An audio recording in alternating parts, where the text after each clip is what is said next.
Hello friends, स्वागत है आपका आपके अपने YouTube channel Sonu RBSN CBSE classes में।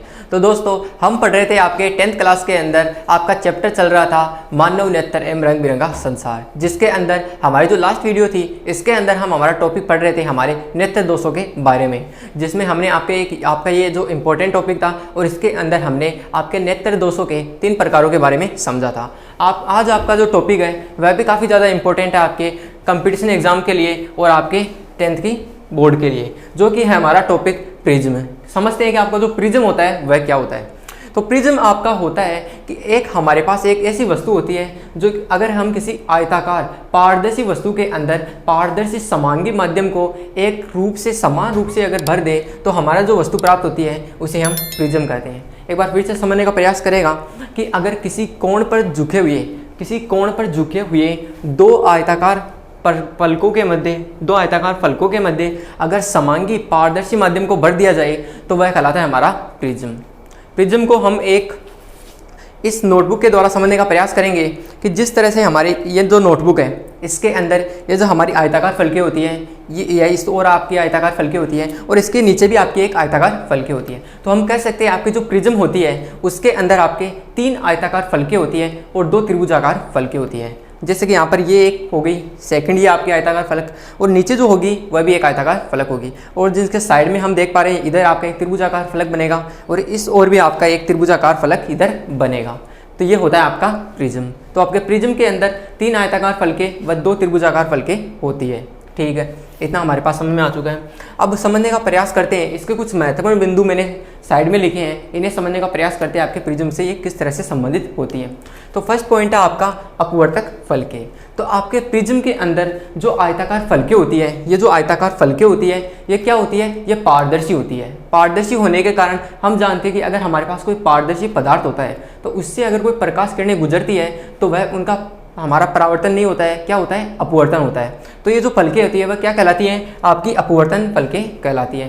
तो अपवर्तन फलकें कौन सी होगी, पारदर्शी आयताकार फलकों को हम आपकी अपवर्तन फलकें कहते हैं। ठीक है, अब नेक्स्ट है हमारा पॉइंट कि अपवर्तन कोर है वह क्या होती है। तो आपके प्रिज्म के अंदर जो हमारी जो ये आयताकार फलकें होती है ये जिस कोर पर अपने आप एक दूसरे को मिलाती है, या फिर कह सकते हैं ये दोनों फलकें जिस कोर पर एक दूसरे से मिलती है उसे हम कहते हैं आपका अपवर्तक कोर। तो ये जो आपकी ये जो रेखा होगी वह कहलाएगी आपकी अपवर्तक कोर। ठीक है, ये हमारे पास समझ में आ चुका है। और जो ये अपवर्तक कोर होती है इसके द्वारा हम समझ पाते हैं कि आपके जो दोनों फलक होते हैं, एक तो हमारा ये फलक हो गया और हमारा ये फलक हो गया, ये दोनों किसी कोण पर मिलते हुए प्रतीत होते हैं। तो ये जो आपका कोण होता है जहाँ पर ये दोनों अपवर्तक फलकें आपस में मिलती है उसे हम कहते हैं आपका प्रिज्म कोण या अपवर्तक कोण।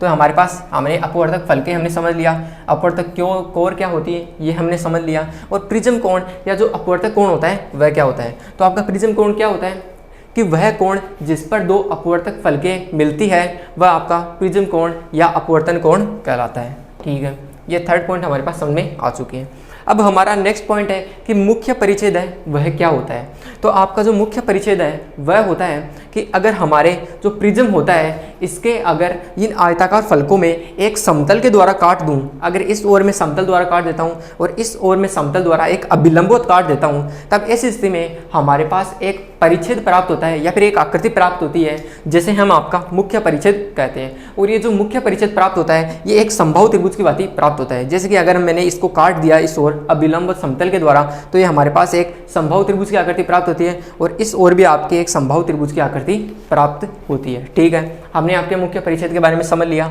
नेक्स्ट पॉइंट है कि आपका जो आधार होता है वह क्या होता है। तो आपकी जो अपवर्तक फलकें होती है, ये जो आपकी अपवर्तक फलकें होती है इनके अपवर्तक कोर के अभिलंबवत जो आपका फलक होता है आपके तल की ओर उसे हम कहते हैं आपका आधार। ये होते हैं आपके कुछ महत्वपूर्ण पॉइंट आपके प्रिज्म से संबंधित, जिसमें पहला है आपका अपवर्तक फलकें। तो आपके प्रिज्म के अंदर वह फलकें जिनके द्वारा प्रकाश का अपवर्तन होता है अपवर्तक फलकें कहलाती है। नेक्स्ट है आपका अपवर्तक कोर क्या होती है। तो जहाँ पर जो आपकी अपवर्तक फलकें मिलती है वह आपकी अपवर्तक कोर कहलाती है। ठीक है, फिर आपका प्रिज्म कोण या अपवर्तक कोण। तो आपके अपवर्तक कोर पर दोनों अपवर्तक फलकें जिस कोण पर मिलती है उसे आपका प्रिज्म कोण या अपवर्तक कोण कहलाता है। नेक्स्ट है आपका मुख्य परिच्छेद। तो आपके जो अपवर्तक फलकें होती है उसे किसी अभिलंब व समतल के द्वारा काट दिया जाए तब उसके द्वारा हमारे पास परिच्छेद प्राप्त होता है, वो होता है आपका मुख्य परिच्छेद। और ये किसके आकार का होता है? ये होता है समबाहु त्रिभुज के आकार का। नेक्स्ट है आपका पॉइंट कि जो आधार होता है वह क्या होता है। तो आपके जो अपवर्तक फलकें होती हैं ये जो कहाँ पर मिलती है? अपवर्तक कोर पर मिलती है। तो इसके अभिलंबवत जो सामने की ओर जो हमारा तल होता है वह आयताकार फलक होगा, वो क्या कहलाता है? हमारा आधार कहलाता है। अब ये हमारा डायग्राम होता है कि मैंने आपको इस नोटबुक के अंदर इस तरीके से आपके प्रिज्म को समझाया है, लेकिन ये जो हमारा डायग्राम बन रहा है ये कुछ अलग तरीके से बन रहा है, तो इसे भी समझ लेते हैं।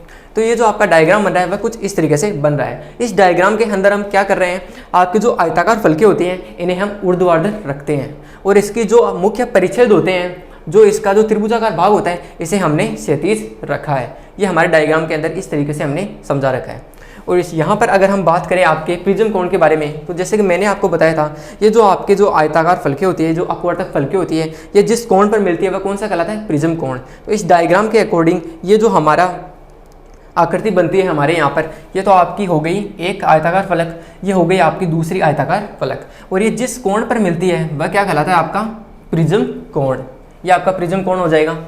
और इधर आपका जो हमारी ये जो आकृति है इसके पीछे की ओर जो हमारे पास एक आयताकार फलक बचता है नीचे की ओर, वह क्या कहलाता है? आपका आधार कहलाता है। तो ये होता है आपका एक डायग्राम। लेकिन हम जो आपके प्रिज्म के लिए जो डायग्राम यूज में लेते हैं उसे हम त्रिभुज के द्वारा ही दर्शाते हैं। क्यों दर्शाते हैं?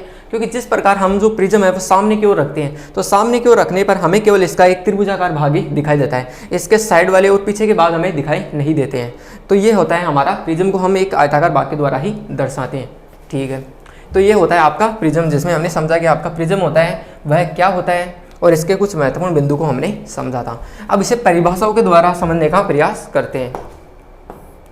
तो फर्स्ट आपकी परिभाषा आती है, वह आती है कि प्रिज्म की। तो किसी कोण पर झुके दो समतल अपवर्तक फलकों के मध्य गिरे हुए समांगी यानी समान रूप से भरे हुए एवं पारदर्शी माध्यम को हम प्रिज्म कहते हैं। तो प्रिज्म किसे कहते हैं? किसी दो अपवर्तक फलकों पर जो कि हमारे किसी कोण पर झुके हुए हैं, उनके मध्य में हमने आपका एक पारदर्शी और समान रूप से भरा हुआ एक माध्यम भर दिया है, तो वह क्या कहलाएगा? हमारा प्रिज्म कहलाएगा। ठीक है, आपका जो प्रिज्म होता है वह मैंने आपको बताया, इसके अंदर आपके 3 आयताकार फलकें होती है, जिसमें 2 साइड में लगी हुई होती है और एक इन दोनों के तल में होती है, और वह 2 त्रिभुजाकार फलकें होती है जो कि हमारे इन आयताकार फलकों के आमने सामने होती है। नेक्स्ट है आपका अपवर्तक फलक। तो प्रिज्म के जो हमारे अपवर्तक फलकों से प्रकाश का अपवर्तन होता है, इन्हें अपवर्तक फलक कहते हैं। तो प्रिज्म की जो आयताकार फलकें होती हैं वो पारदर्शी होती है, तो उनके द्वारा प्रकाश का अपवर्तन होता है, तो इसे हम कहते हैं आपके अपवर्तक फलक। ठीक है, ये हमारे समझ में आ चुका है। नेक्स्ट है कि आपका अपवर्तक कोर क्या होता है। तो प्रिज्म के अपवर्तक फलकों को मिलाने वाली कोर को हम अपवर्तक कोर कहते हैं। तो आपकी जो प्रिज्म के जो दोनों फलक होते हैं उन्हें जो मिलाने वाली जो रेखा होती है वह क्या कहलाती है? अपवर्तक कोर कहलाती है। नेक्स्ट पॉइंट है आपका प्रिज्म कोण या अपवर्तक कोण क्या होता है। तो प्रिज्म के 2 अपवर्तक फलकों के मध्य बने कोण को प्रिज्म कोण कहते हैं। तो अपवर्तक कोर पर जब दोनों अपवर्तक फलकें आपस में मिलती है तो वह जिस कोण पर मिलती है वह क्या कहलाएगा? हमारा प्रिज्म कोण कहलाएगा या अपवर्तक कोण कहलाएगा। काफ़ी महत्वपूर्ण बिंदु है, इसे याद रख लेना कि हमारा प्रिज्म कोण क्या होता है। नेक्स्ट है हमारा पॉइंट, वह है मुख्य परिच्छेद। कि मुख्य परिच्छेद क्या होता है? कि अपवर्तक फलकों के अभिलंबवत किसी समतल द्वारा काटे गए परिच्छेद को मुख्य परिच्छेद कहते हैं। तो हमारी जो अपवर्तक फलकें होती हैं, जैसे कि हमारे प्रिज्म के अंदर ये हमारी अपवर्तक फलकें होती है, आयताकार फलकें होती हैं, इन्हें हम आपके अपवर्तक फलकें कहते हैं। तो इसे हम अगर अभिलंबवत काटें तब इस स्थिति में हमारे पास एक परिच्छेद प्राप्त होता है या फिर एक आकृति प्राप्त होती है। यह समबाहु त्रिभुज के आकार का होता है, जैसे कि हमें आपको बताया ये आपका समबाहु त्रिभुज के आकार का होता है, इसे कहते हैं आपका मुख्य परिच्छेद। तो ये होता है आपका प्रिज्म। कि प्रिज्म क्या होता है और इनसे संबंधित कुछ महत्वपूर्ण बिंदु। अब आपके प्रिज्म से संबंधित एक अगला टॉपिक आता है, वो हम समझने का प्रयास करते हैं, वो होता है आपका प्रिज्म का विचलन। कि प्रिज्म के द्वारा प्रकाश किरण का जो विचलन होता है वह किस तरह से होता है। लेकिन सबसे पहले हम ये समझने का प्रयास करते हैं कि आपका जो विचलन होता है वह क्या होता है।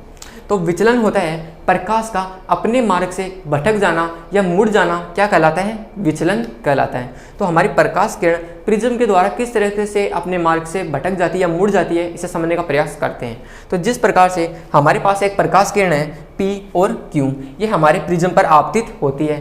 ये हमारे प्रिज्म पर एक आपतन कोण I1 पर आपतित होती हैं। तो आपतित होने के पश्चात हमें पता है कि अगर कोई प्रकाश किरण आपके विरल माध्यम से सघन माध्यम में जाती है या फिर सघन माध्यम से विरल माध्यम में जाती है तो वह अपने पथ से थोड़ा मुड़ जाती है। तो इसी प्रकार हमारी जो ये प्रकाश किरण होगी PQ वह अपने पथ से मुड़ जाएगी और QR के रूप में अपवर्तित हो जाती है। यह QR के रूप में हमारे प्रिज्म के अंदर अपवर्तित हो जाएगी और जब ये प्रिज्म से बाहर निकलेगी तब ये निर्गत कोण I2 के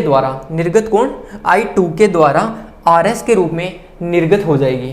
तो ये होती है आपके प्रकाश किरण का द्वारा इस तरह से विचलन होता है। तो ये सबसे पहले इस दिशा की ओर जा रही थी, फिर जब ये हमारे प्रिज्म के अंदर अपवर्तित होती है तो ये बिल्कुल समान हो जाती है, हमारे प्रिज्म के समान हो जाती है। नेक्स्ट है आपका कि आपके जब प्रिज्म से आपकी प्रकाश किरण वापस बाहर निकलती है RS के रूप में, तब ये निर्गत कोण I2 के रूप में निर्गत हो जाती है। इस तरह से आपके प्रिज्म के द्वारा किसी प्रकाश किरण का विचलन होता है। ये होता है आपका R1 है आपका क्या होता है, अपवर्तन कोण। तो प्रथम फलक के द्वारा प्रकाश किरणों को जो अपवर्तन करने का जो कोण होता है वह कौन सा है, R1, जिसे हम कहते हैं प्रथम फलक के लिए अपवर्तन कोण। नेक्स्ट है आपका R2। तो आपके द्वितीय फलक जो होती है इसके लिए आपका जो अपवर्तन कोण होता है या फिर जो निर्गत कोण होता है, निर्गत कोण आपका I2 हो जाएगा, लेकिन जो अपवर्तित कोण होता है यहाँ पर भी आपकी प्रकाश किरण अपवर्तित हो रही है तो ये जो कोण हो जाएगा वह क्या हो जाएगा, R2। ये जो आपका कोण बचेगा वह I1 में से घट जाएगा, I1 माइनस का R1 बच जाएगा और ये जो कोण होता है आपका वह हो जाएगा I2 माइनस R2।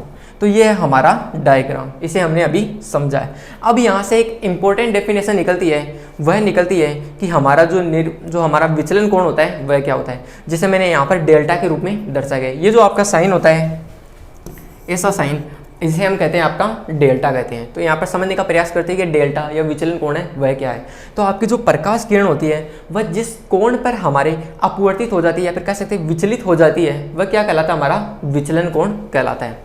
तो इस प्रिज्म के अंदर हमने देखा कि आप जो प्रकाश किरण है वह हमारे मूल पथ से एक कोण पर विचलित हो गई है या फिर अपने पथ से थोड़ा मुड़ गई है, तो वह कोण कौन सा होगा, विचलन कोण होगा। इसकी एक अन्य डेफिनेशन ये भी होती है कि आपकी जो आपतित किरण की दिशा व निर्गत किरण की दिशा के मध्य में जो आपका जो कोण बनता है वह विचलन कोण कहलाता है। इसे समझते हैं। जैसे आपतित किरण की दिशा ये है, अगर मैं इसे आगे की ओर बढ़ाऊँ तो ये दिशा हो जाएगी, ठीक है। और जब मैं यहाँ पर जो आपकी प्रकाश किरण अपवर्तित होकर जब निर्गत होती है तो ये इसकी दिशा हो जाएगी, लेकिन जब मैं इसे पीछे की ओर बढ़ाऊँ तब यहाँ पर जो दोनों प्रकाश किरण आप एक दूसरे से मिलती हुई प्रतीत होती है। तो इन दोनों के मध्य में जो कोण बनता है आपका वह कौन सा बनता है, डेल्टा बनता है, विचलन कोण बनता है। तो आपके इस डायग्राम के द्वारा हम यहाँ से कुछ महत्वपूर्ण पॉइंट लिखने का प्रयास करते हैं। तो सबसे पहले लिखते हैं कि यहाँ पर जो आपकी PQ है वह कौन सी है, आपतित किरण है। PQ है आपतित किरण।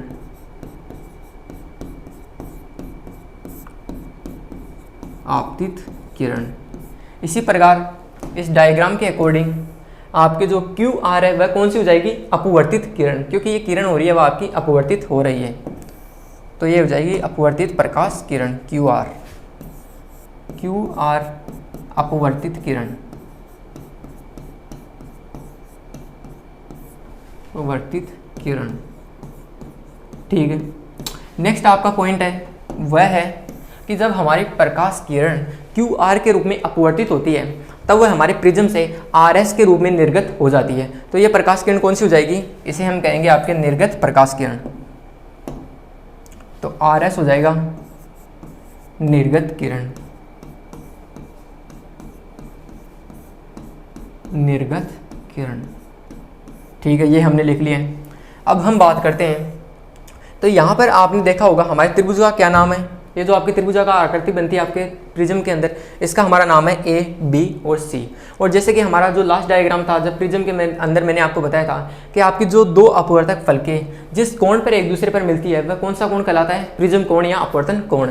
तो ये तो आपकी अपवर्तक फलकें हो गई, ये कौन से कोण पर मिल रही है, कोण A पर मिल रही है। तो कोण A कौन सा हो जाएगा हमारे यहाँ पर, प्रिज्म कोण। इसे मैं लिख देता हूँ, कोण A होगा आपका प्रिज्म कोण, प्रिज्म कोण। इसे हम अपवर्तक कोण भी कहते हैं। इसी प्रकार आपकी जो प्रकाश किरण है वह कौन से कोण पर आपतित होती है, तो यहाँ पर जो आपका कोण I1 है वह कौन सा हो जाएगा, आपतन कोण, कोण I1 हो जाएगा आपका आपतन कोण, आपतन कोण।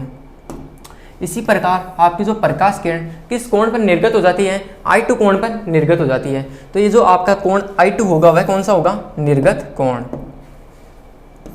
कोण I2 हो जाएगा आपका निर्गत कोण, निर्गत कोण। तो ये हमने आपके कोण A, I1 व I2 को हमने समझा, लेकिन एक इंपॉर्टेंट कोण रह जाता आपका कोण डेल्टा, कि कोण डेल्टा यहाँ पर क्या है। कोण डेल्टा ये होगा आपका विचलन कोण। ये इंपॉर्टेंट डेफिनेशन है, आपको याद में रखनी है कि आपका विचलन कोण क्या होता है, विचलन कोण। इसके अलावा आपके हमने यहाँ पर लिख लिया है PQ आपकी आपतित रेखा होगी, आपतित किरण होगी, QR आपकी अपवर्तित किरण होगी, और आपकी जो RS होगी वह निर्गत किरण होगी। इसी प्रकार आपका जो कोण A होगा वह कौन सा होगा, प्रिज्म कोण। कोण I1 आपका आपतन कोण, कोण I2 आपका निर्गत कोण हो जाएगा। इसी प्रकार कोण डेल्टा होगा आपका विचलन कोण। अब जो हमारा विचलन कोण है ये मैंने अभी आपको बताया था, अब इसे हम डेफिनेशन के द्वारा समझने का प्रयास करते हैं कि इसकी डेफिनेशन क्या होती है। तो ये होता है आपका विचलन कोण। तो विचलन कोण क्या होता है कि जिस कोण पर प्रकाश किरण का विचलन होता है वह विचलन कोण कहलाता है।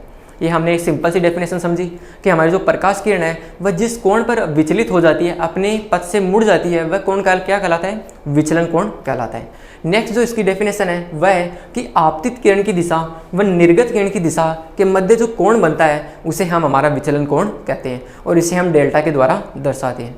ठीक है, ये हमारी सेकंड डेफिनेशन हो गई कि आपकी जो आपतित किरण की जो दिशा होती है,